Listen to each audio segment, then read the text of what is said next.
पश्चिम भारत के एक छोटे से राज्य में धर्मराज नामक एक बुद्धिमान और न्यायप्रिय राजा रहता था। उसकी प्रजा के मन में उसके लिए बहुत श्रद्धा और आदर था। राजा धर्मराज बहुत लंबा, ऊंचा और रूपवान था।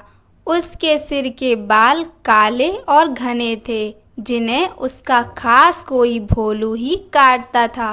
भोलू यह काम कई वर्षों से कर रहा था और अपने शाही हज्जाम होने का उसे बहुत गर्व था। पर भोलू को एक बात का बहुत बहुत ध्यान रखना पड़ता था। जब भी वह राजा के बाल काटने जाता, उसे याद रखना पड़ता कि वह राजा के साथ बिल्कुल अकेला हो। उस समय किसी का भी शाही कमरे में आना सख्त मना था। बात दरअसल यह थी कि भोलू राजा के बारे में एक राज जानता था। राजा के सिर के दोनों तरफ दो छोटे छोटे सींग उग रहे हैं। यह बात सिर्फ राजा और उसका नाई जानते थे। जब भोलू ने पहली बार यह नज़ारा देखा तो वह भौंचक्का रह गया, लेकिन उसने राजा से वादा किया कि इस बात का जिक्र वह कभी किसी से नहीं करेगा। महाराज, आप निश्चिंत रहें, भोलू राजा से बोला। आपका यह राज मेरे पास सुरक्षित है। किसी और को इस बात की कानों कान भी खबर नहीं होने पाएगी। ऐसा सुनकर राजा धर्मराज ने राहत महसूस की। उसे डर था कि अगर लोगों को इस बात की जानकारी हो गई तो राज्य भर में उसकी खिल्ली उड़ेगी। हो सकता है लोग उसका आदर करना बंद कर दें या फिर नए राजा की ही मांग करने लगें।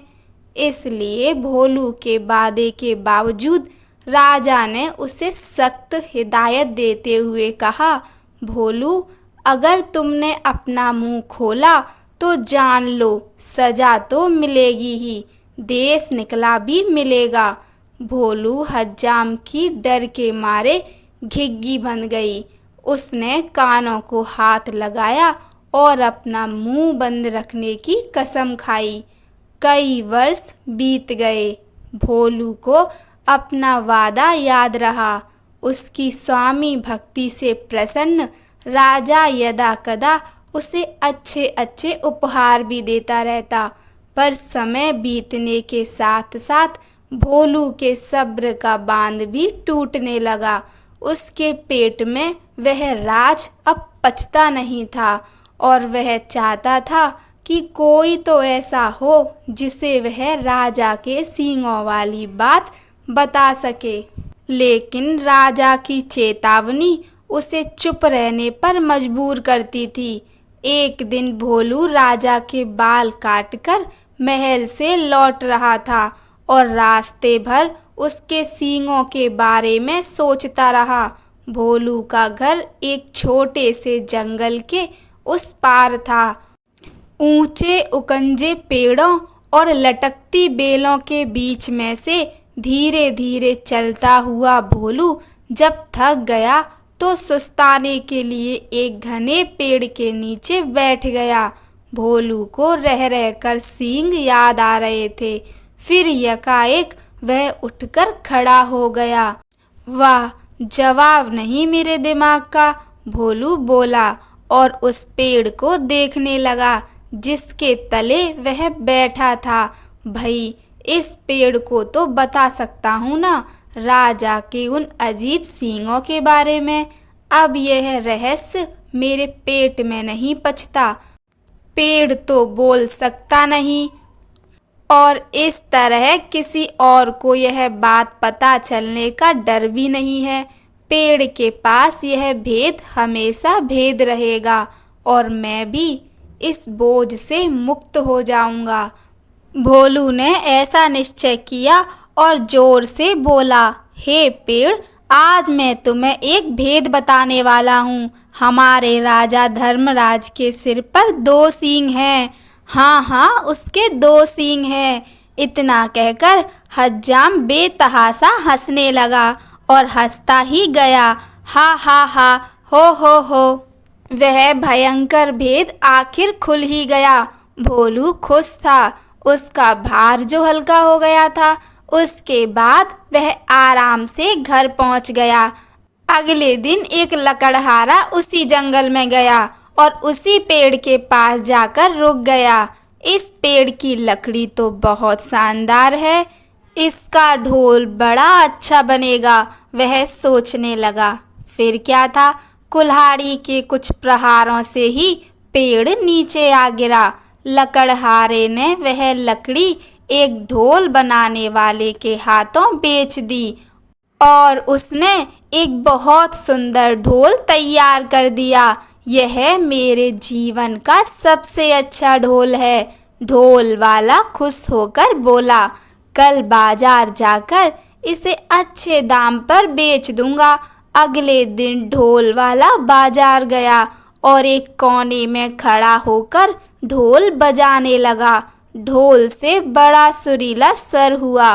ढोल वाला उसकी आवाज सुनकर झूम उठा। वह चिल्लाकर बोला, बाबू, यह ढोल खरीदो। कोई है जो इस शानदार जानदार ढोल को खरीदे? धीरे धीरे उसके इर्द गिर्द भीड़ जमा हो गई। लोग खामोश होकर ढोल की मजेदार आवाज सुनने लगे। भई वाह, क्या कहने हैं इस ढोल के। एक बूढ़े आदमी ने तारीफ की। तारीफ सुनकर ढोल वाला और भी जोर से ढोल पीटने लगा। तभी उस ढोल में से एक अजीब आवाज आई। लोगों के कान खड़े हो गए, उनका दिल धक से रह गया। ढम ढम ढम ढोल बजा। आज मैं तुम्हें एक भेद बताने वाला हूँ। हमारे राजा धर्मराज के सिर पर 2 सींग हैं। हाँ, उसके 2 सींग हैं। हा हा हा, हो। लोग वहाँ जड़वत खड़े हो गए। उन्हें अपने कानों पर विश्वास नहीं हो रहा था। ढोल वाला फिर ढोल पीटने लगा और फिर वही आवाज निकली। वह बहुत हैरान और शर्मिंदा हुआ। आखिर एक ढोल यह सब कैसे बोलने लगा? देखते ही देखते लोगों का तांता लग गया और फिर कितना मजाक और कितने ताने। उफ, हमारे राजा के 2 सींग।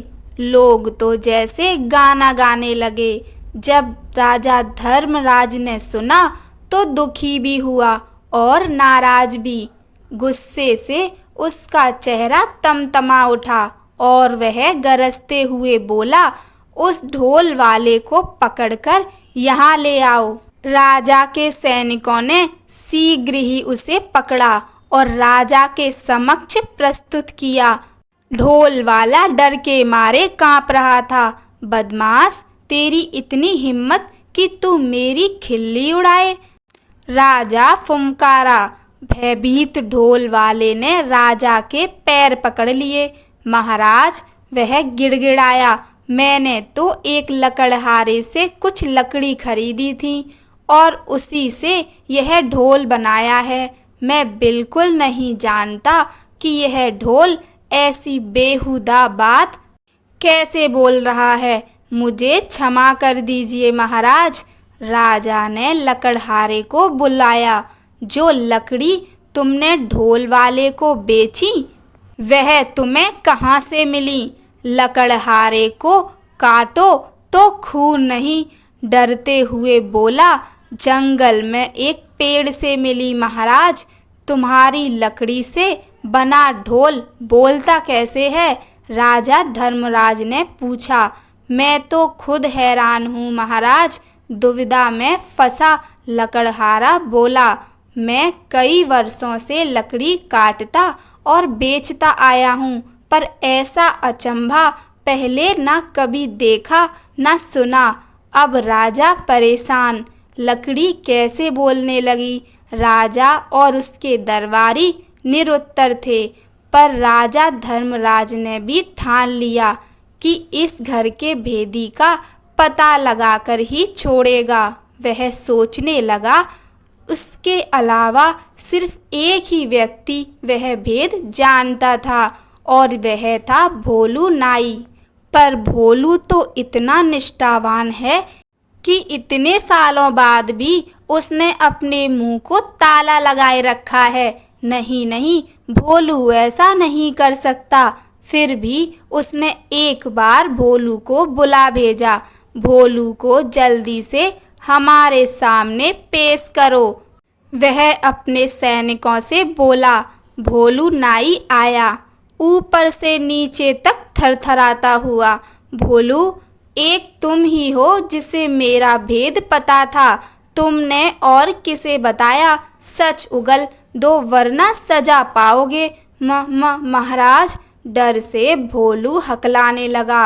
आप तो जानते ही हैं मैंने कितने वर्षों से अपना मुंह बंद रखा, पर मेरे लिए यह बात छुपानी मुश्किल हो रही थी। मैं चाहता था कि कोई तो हो जिसे मैं ये राज बता सकूं।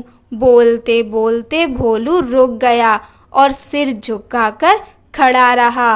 बोलते रहो, फिर क्या हुआ? राजा धर्मराज रुखाई से बोला। भोलू धीरे धीरे फिर बोलने लगा। एक दिन जब मैं जंगल के रास्ते से घर लौट रहा था, मैं आराम करने एक पेड़ के नीचे बैठ गया। बस आपके बाल तब काट कर ही आ रहा था और उन सींगों के बारे में भी सोच रहा था। काश मैं उनके बारे में किसी से बात कर पाता। आखिर मैं भी इंसान हूँ। तभी मेरे दिमाग में एक बात आई और मैं पेड़ को यह राज बताकर हल्का हो गया। सोचा कि पेड़ को बताने से क्या नुकसान। क्या मालूम था कि इसकी लकड़ी ही बोल पड़ेगी। अब समझा, बुद्धिमान राजा ने पहेली बूझ ली। वह पेड़ जादुई था, सुन बोल सकता था, इसलिए उसकी लकड़ी से बने ढोल को जैसे ही पीटा गया वह बोलने लगा। और जो कुछ तुमने मेरे सींगों के बारे में कहा, वही शब्द वह दोबारा दोहराने लगा। जादुई ढोल की उलझन सुलझाने के बाद राजा ने भोलू नाई की तरफ देखा। भोलू शर्म से सिर झुकाए खड़ा था। लकड़हारा और ढोल वाला भी हाथ बांधे सजा का आदेश सुनने के लिए खड़े थे।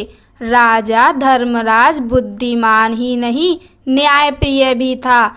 उसने तीनों को क्षमा कर दिया, क्योंकि वह जानता था कि ढोल के जादुई होने में उनका कोई दोष नहीं था।